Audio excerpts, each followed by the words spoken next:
পাণ্ডবেশ্বরে দলবদলের হাওয়া। আরতি গ্রামে আইএসএফ ছেড়ে তৃণমূলে যোগদান 25টি পরিবার।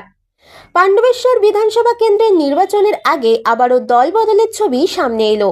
পাণ্ডবেশ্বরের আরতি গ্রামে আইএসএফ ছেড়ে তৃণমূল কংগ্রেসে যোগদান করলেন মোট 25টি পরিবার।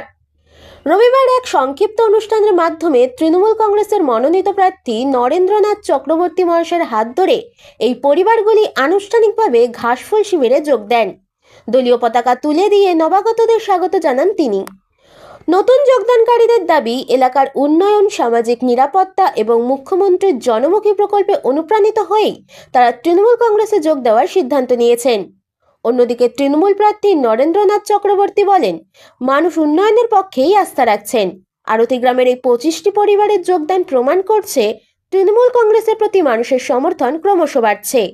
নির্বাচনের মুখে এই যোগদান যে রাজনৈতিক সমীকরণের নতুন মাত্রা যোগ করবে তা বলাই বাহুল্য।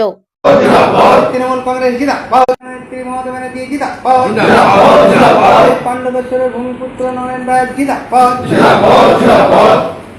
জয় বাংলা, জয় বাংলা, জয় বাংলা।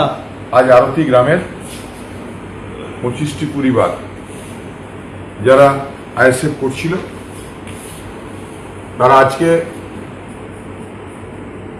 তৃণমূল কংগ্রেসের ঝান্ডা হাতে নিয়ে তৃণমূল কংগ্রেস করার শপথ নিল এবং আমরাও দলের পক্ষ থেকে তাদেরকে স্বাগত জানাই এবং তাদেরকে দলে গ্রহণ করলাম।